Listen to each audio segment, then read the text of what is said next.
I have had a hamburger in Hamburg, Germany. This was also on my bucket list, including being at the North Pole. Would you describe yourself as a psychoanalyst for startups? Absolutely. What is your childhood trauma that led you to create this product? In the era of abundant content and saturation online, I'm just always on the hunt for unique shit. My joy is absolutely in helping others, and ideally I can help point them toward the most positive version of what they want to build. Hey Ellis. What's going on? Great to have you. Happy to be here. I, as a young Jewish boy, I never really got to live the Christmas experience. So now I feel like I've been on the North Pole before, which has been on my bucket list. So thank you for the opportunity. You're welcome. You know, the team that put this beautiful set together kept bringing up kind of more Christmas inclined ideas. Yep. And as a nice Jewish boy myself, or at least I'd like to think I'm nice, I was like, can we go a little less Christmas? Go cold, but less Christmas, because I cannot relate. All right.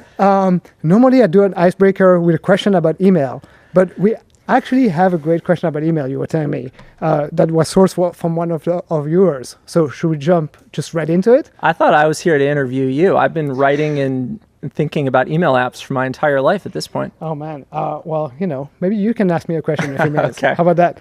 Okay. So I think we start with the one at the top, right? Josh Lee is asking, hi Ellis, big fan. I'm curious, what is the best / most impactful email you've ever received in your life? Yeah. Email, man.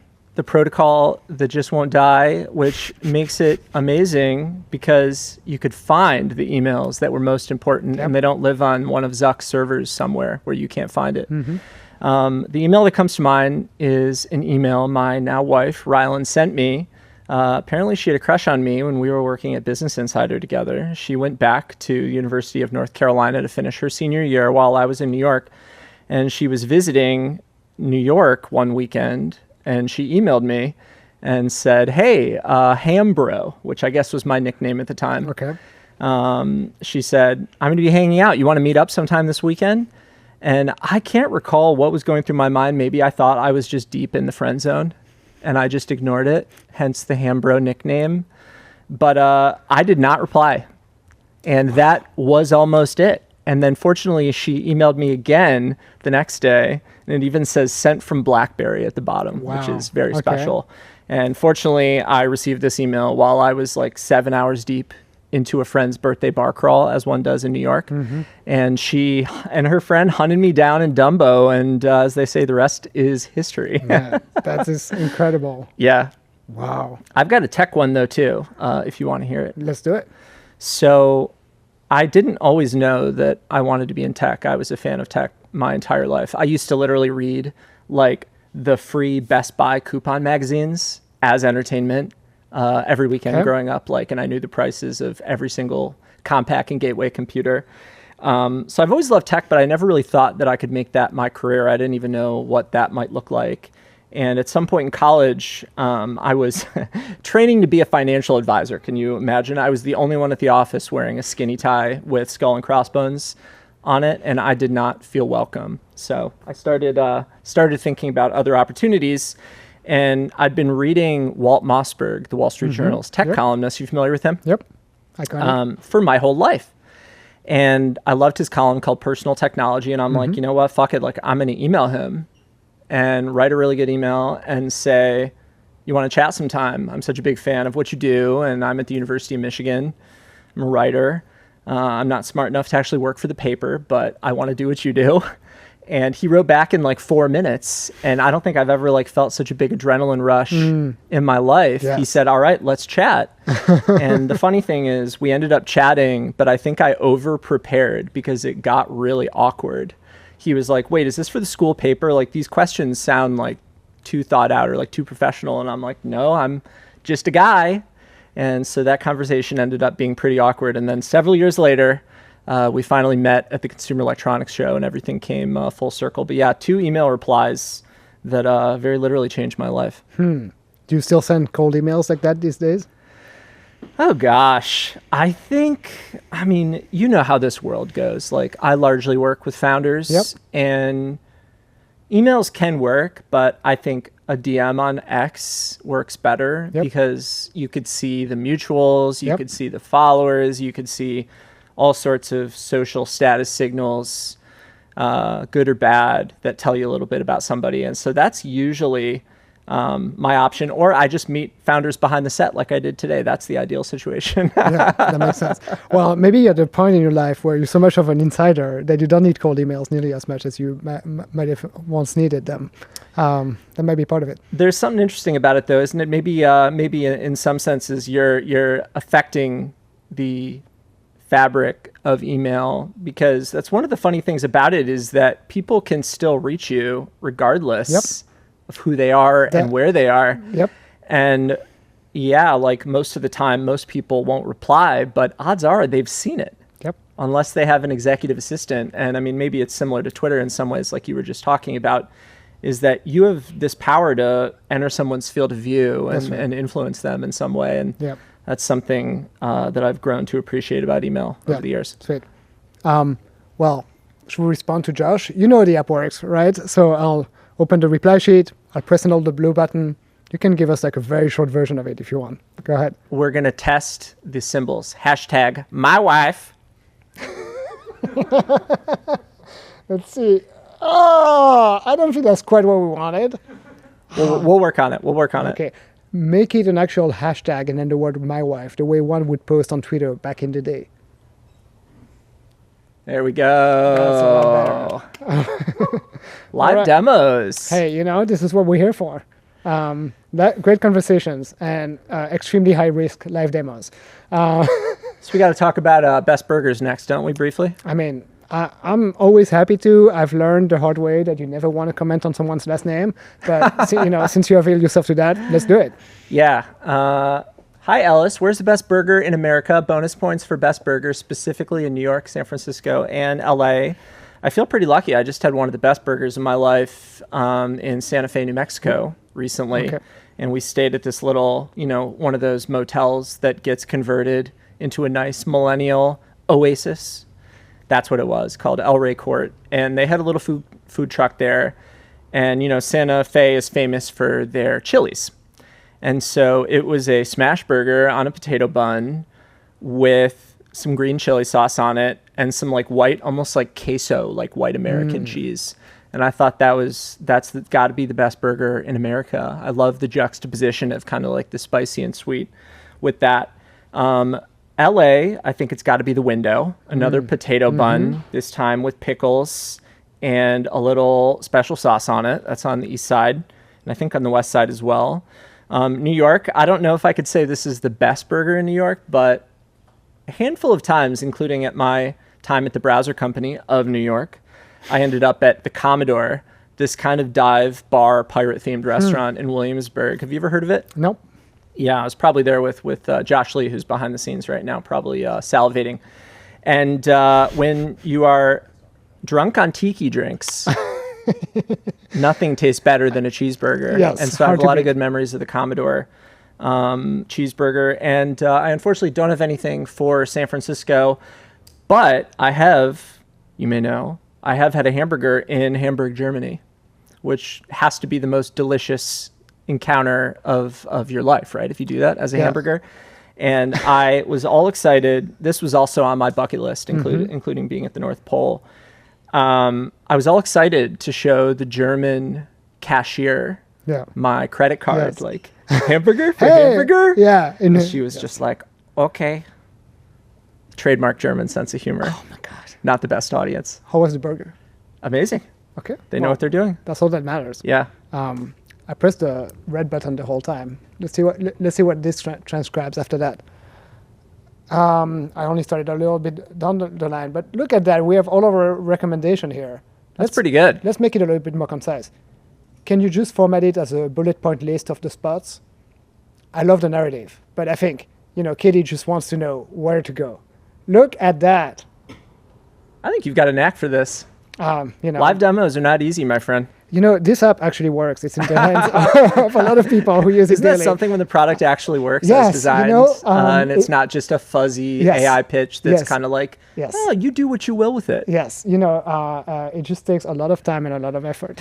I mean, I guess that's also the privilege of having a use case you're designed for, right? By the way, I don't know who is behind the, I'm a lifetime wannabe software designer, whoever came up with the press and hold to reply, I was just like, oh my God. Yes. That's just chef's kiss. I mean, it reminds me back in the early Snapchat days with, forget exactly who it was. It was before I was there, but they invented the press and hold to record video. Yep.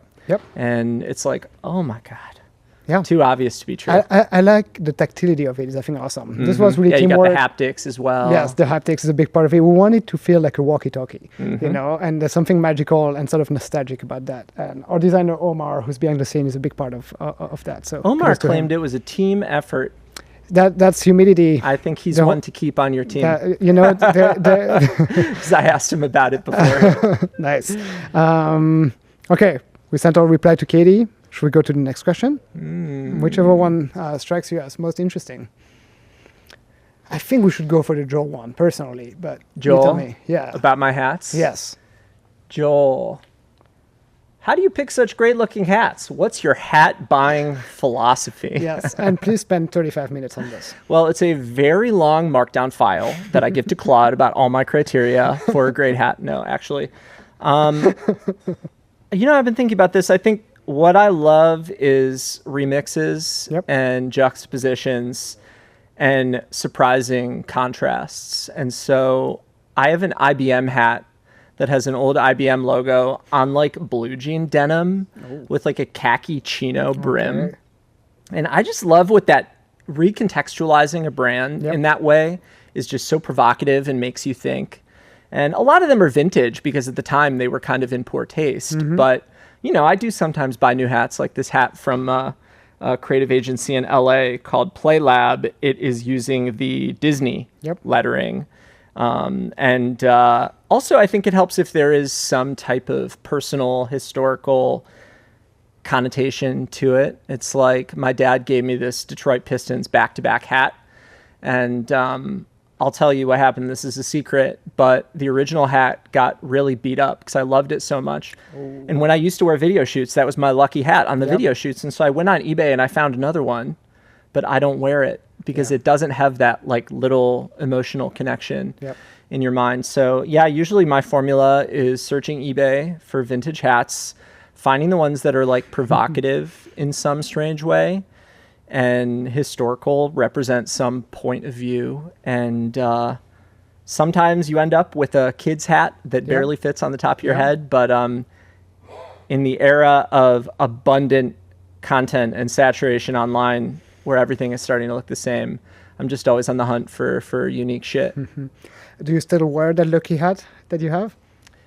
Or well, is it too far? I got to put it on a pedestal or something like that, or in a glass box. Yes, there's always this point with a hat where it's like, oh, I love this hat, but this does not leave my house anymore. Very sad face. Okay, great answer. What's your hat be? I think we answered it all. Do you want to give Joel a concise version of this? I press and hold the blue button and you go ahead. Let's do it. Listen to your heart. That's beautiful. Can we get some like musical note emojis in there? Sure. Add some musical note emojis in there. You know, this is so much more fun than working with ChatGPT. I just like doing it, you know. There we go. Look at that. Beautiful email, professional, but also neat. Okay. All right. We should probably talk about work, right? I mean, this is business. Yeah. We're here to achieve some clear business objectives. So yes, please. Let's see. Okay. I like Mehul's question. Okay. Mehul is saying, hi, Ellis. From my experience at Jora AI, I think it's their company, I feel the story you tell can evolve as your company evolves and the asks you have from investor change or your current state changes. How do you think about the best way to adapt the narrative to align with your goals whilst ensuring the key messaging and brand stay on point? Or is our take on this wrong? Love, Mez. Yeah, it's such a good question. And I think we are now, I mean, I'm sure you've been facing this firsthand as so many things are changing in the market and in the primitives that we all use to build technology. I think I can I can hear the ice melting behind me. Yes, and I've been like told we're that really on the North Pole. Yes, we're on the North Pole. The ice is melting, which is a little unfortunate. But yes. No, it's amazing. That's how you know. That's how you know it's real. It's real. It's ASMR. Apparently, it makes it to the shotgun microphone. People can hear it on the stream. So good, delightful. It's authentic. Speaking of authenticity, I think I got a laugh from Josh back there. He's my main audience. So it's funny. I mean, over the last few years, well, I guess to just give a little nutshell on my history, I was a reporter for a while, and then I was at Snapchat for several years, and then I was at the browser company for a couple years. And during that time, you get to see like being at companies at different levels of development, what changes and what doesn't. And that really informed my process today at Meaning when I work with founders. And so much of it, even if it's kind of feels elusive at the beginning of the process, is trying to find the stuff that is timeless. And what drives you is probably not going to change all that much unless you're a total merc. But I try not to work with those. And so you try and define what drives you, all the things that drive you, you find the aspects of what drives you that might be most interesting or entertaining or inspiring to the world, that presumably one of them inspired your product, right? And I think one of the biggest misconceptions is that it's possible to come up with some type of enduring one-liner for your company or your product that is functional.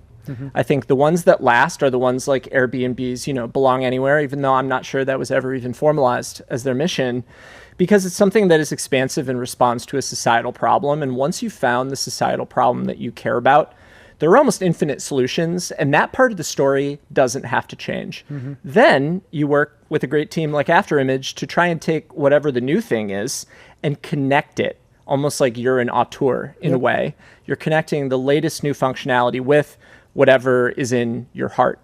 And I think that's the process that I still very much use today, and especially for missions, I think, which are so underutilized. They're one of the rare places where you don't have to just talk to your ICP. Yes. You could talk to your future head of HR. You could talk to the investor who may not understand your category. You could talk to a reporter who may not use your product. By the way, this is one of the luckiest things you have as an email app, is that reporters are always going to be more likely to write about you, right? Because they all use email as opposed to something else. And I think that about says it. So you have to get to the ground truth. That's the hard part. If there is one. Hopefully there is one. Hopefully there is one. It's not something that's like just off-putting. Sometimes I run into, some straight out business school MBAs, and I say, so why are you here? Let's get to the center of your why. And they say, bro, isn't that what you're here to do? I'm like, So, would you describe yourself as a psychoanalyst for startups? Absolutely. They lay on the couch and you try to talk them through who they really are. Yeah, it's especially funny when I have my therapist and then back to back with a founder meeting, and it like literally putting the shoe on the other foot. And I sometimes joke, so what is your childhood trauma that led you to create this product?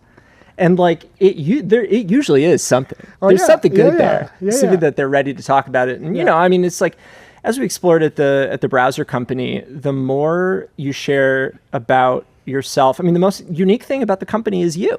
Yeah. I'd love to learn more about you. Yeah. How you found the perfect glasses shape for your face. I'm on the hunt. And you still do need, I think, an editor of some kind to try and bridge the stuff about you and what of it might be most interesting or engaging or relevant. But that's why you see so many people go in direct, so much, influencer-led marketing and content. People follow people. Yeah. That's what I always say. Yeah. That makes sense. Yeah. Should we actually respond to Mehul with another one of our emails? Let me think what I want to say. I've been doing like the little quippy versions. So what would be the version of this? Okay, I got this. I got it. You ready? 3, 2, 1. Dear Mez, the mission is the moat. Wow. Okay. I stole that from somebody, but I can't remember who. This is great. Because I'm so oversaturated with information. It's a problem. Yes. Well, there's a solution for that. It's called Avec. We can pick more questions. We have new ones coming in, seems like. This phone is on a goofy time zone. You can ask me a question. You've mentioned this 3 times now, and I felt like I should give you the opportunity. I want to hear about your mission. Do you have a mission? We do. We started this company because, life is very short. You only have so much attention. Attention is really the time you have on this earth. And anytime you spend directing it towards something that's fundamentally a waste of time, it's like time you're just wasting. And so my ultimate goal is to take the things that you have to do in life, like email, and turn them into something that, sure, you cannot avoid them fully, but they should be as minimally painful as they can be, so that you can take your time and do something vastly more interesting with it. Whether it's being creative, scrolling reels, going and touching grass, I don't care. That's your problem. But I think you should have more of it. Beautiful stuff. Not as brief as Belong Anywhere, but I love it. Hey, And I heard, correct me if I'm wrong, I heard like email, which means we got docs coming, we got calendars coming, we got a Slack coming, we got it all coming. I think we're confirmed, live. We're not quite ready to share that yet, but that's not exactly the direction we're going towards. I think you'll find it vastly more interesting. And yes, you're right. We're going to need some help getting a little bit more concise here. Yeah. Hopefully we know someone who can help. So that's a good segue to Alex's question up top. Let's do it. When designing a brand for someone else, did you ever learn something new about yourself? Yeah. So, I was the writer who never had tattoos about writing, never wrote a novella, only wrote tweets, and was shunned by capital W writers for that reason. But I think what I realized even back when I was a reporter is that what makes me happy in designing brands and stories for someone else, what makes me happy is making others happy, specifically in the way of trying to help them, it's so cliche, but like express themselves most fully. And that's something that I loved. That was a theme at Snapchat. The ephemerality and the selfie-facing camera really helped people express themselves in a different way that text could not. Maybe you're going to add selfie mode at some point. And that's really what I learned about myself, is that that's what I love. And, I have some friends who write all sorts of things, whether it is avant-garde stage plays, or shows or movies or novellas or funny columns in the New Yorker. What I like to write about is founders, who are, in my view, like one of the artists of our age. Like, I love software design. It's the furniture, it's the silverware of the present day. And that's why it just gets me so upset when people take advantage of that opportunity to, take things in a manipulative or surveillant direction. And so I think what I've learned is that my joy is absolutely in helping others, and ideally I can help point them toward the most positive version of what they want to build and the most specific version, so that it actually feels achievable. Interesting. So I'm wondering, like, you started off as a reporter, right? Yeah. So as a reporter, you're commenting on what other people are doing. Yes. And then you eventually transition to helping people talk about what they're doing, right? How did that shift happen? What did you realize? It's so interesting. I think it's pretty much the exact same thing I've been doing all these years. Like, when I wrote about, here's a good one, the founder of Mailbox. Remember that one? Oh, yeah. Got to be an inspiration. Yep. And Sparrow, for that matter, got to be an inspiration. Great apps. 2 founders I got to know well and profiled. And don't tell my editors at The Verge, but I was always trying to do justice to what they had made. And it was fun for me to like write an epic version, like a cinematic version of their story. So maybe there's a world where I could write, the next Steve Jobs biopic about you or someone else. Because you still always, whether it's content or marketing, and I think we're all learning that today, you have to find the hook that's just going to get somebody to pay attention, right? Yep. And I don't know why Evan Spiegel hired me after I started my profile about him, talking about how sweaty he was. It's a good hook. But I guess at least he knew I was honest, right? Yep. So yeah, to that extent, every headline you write, whether it's in media or today, I mean, it has to be minimum viable content in order to even get someone's attention at all. Yep. You can't even make your pitch if you don't get someone's attention at all. And so it's all about finding the bridge. And it could be anything, like there was a moment where I think this dude is like a really successful founder now. I think his name is Encore Jane. I need to reach back out to him, maybe with a cold email. He had a company called Humin, Humin, of course, as one does. And I was interviewing him, and it was kind of like a new contacts phone app. And that's interesting. Didn't know how they were going to do that. But when I interviewed him, I clicked the Zoom link or whatever it was to do a virtual interview with him. And all of a sudden, I'm beamed into a telepresence robot in his office. And the receptionist is like, "Oh, hey, Ellis, what's up?" Like, "Yeah, Encore's waiting for you back there." And I'm like, this is dramatically more interesting than a contacts app. I'm writing about this. Yes. And even though the headline wasn't about his app, it probably got a lot more people to take a look at it, right? Yes. And so I think as a founder or as a storyteller, you have to be humble enough to admit that the bridge may not be your widget that you built. Makes sense. Thanks for this. Let's see. Hold on. We should respond to Alex. Okay. Let me think of a quippy one. Oh, I got a good one. You good?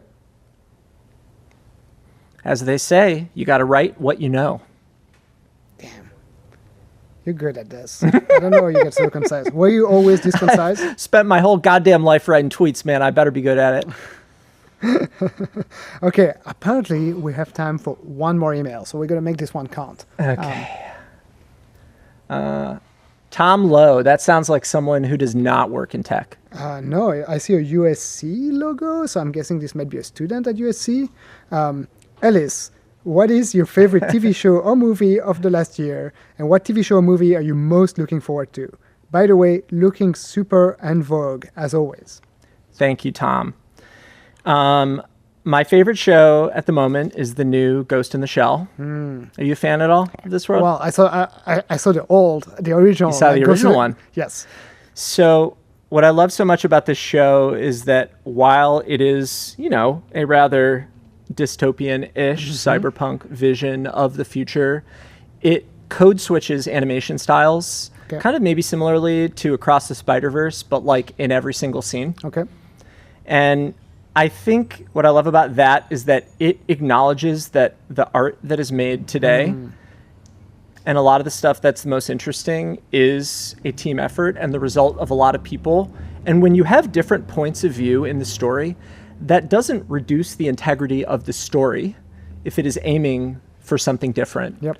And so each scene of this show, you get like a different artist's perspective on expressing the purpose of the scene. And I think in some cases, this could be fetishized as like, oh, it's just an aesthetic thing. Like every scene is, it's like an anthology of different styles or whatever, but it's always in service of the story. And I think this is something that, was one of the things I was more proud of from being at the browser company was how much we brought the whole team into the story. And I mean, that was like weird at the time, I think. Like when I was at Snapchat, people would literally say, oh yeah, you can't share the team's story because then they'll get poached. And it's like, or you share the team's story and they're more likely than ever to stay. That's right. That's right. Yep. Because you're showing them love. Yep. But not only that like, I had this idea for release notes for those who followed the ARC release notes. And instead of me writing the little blurb for every single release note about what it does, I had every member of the team, and sometimes this was like pulling teeth. People probably hated me for it. I had everybody write a little blurb about why they made it, just a sentence or two. Nice. And it just bonded people, oh my God, so much to the team. And it's one thing to like build a brand and build a relationship with you as a founder, but if you have a whole ensemble of characters behind you, your odds of building that relationship, that long-lasting relationship that drives love, loyalty, that when your app crashes means that they stick around, it means that they report bugs, it means that they stick with you and defend you against the haters. It's a lot more likely to happen if you have different artists at the table. And obviously, Josh Miller, for example, like was a great editor of all the different people. But showing people who's behind the products, I think is always a strategy. And I think it'll probably oscillate like fashion between full auteur mode dictator and show everybody behind the scenes.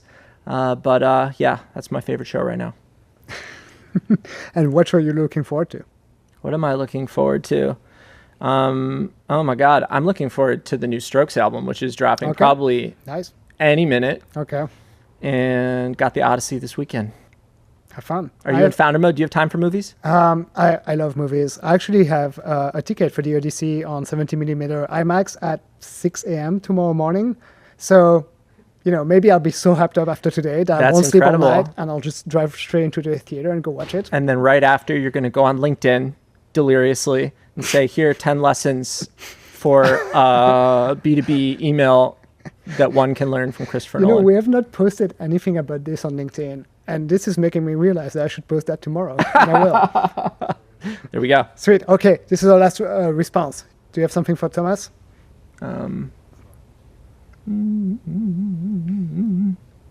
We can keep it straightforward. Okay, let's do it. Ghost in the Shell, a new show inspired by the work of Shiro Masamune. I think we got it. You got it! I think we got it. It got it. Beautiful. How did it get that? Well, it's a very knowledgeable piece of software. It knows culture. You would not expect the W at the end of his name. I thought it was going to flop on that, but you nailed it. Yeah, I mean, I think, the way these models are trained, I'm not entirely surprised. But I'm still always amazed, man. Always amazed. All right. It was amazing to have you. Thank you so much for coming. Thanks for having me. You were permitted to eat lunch now. You've been interviewing for 4 hours, so I think you deserve a snack. I'm really grateful for that. We'll see if I have any appetite left.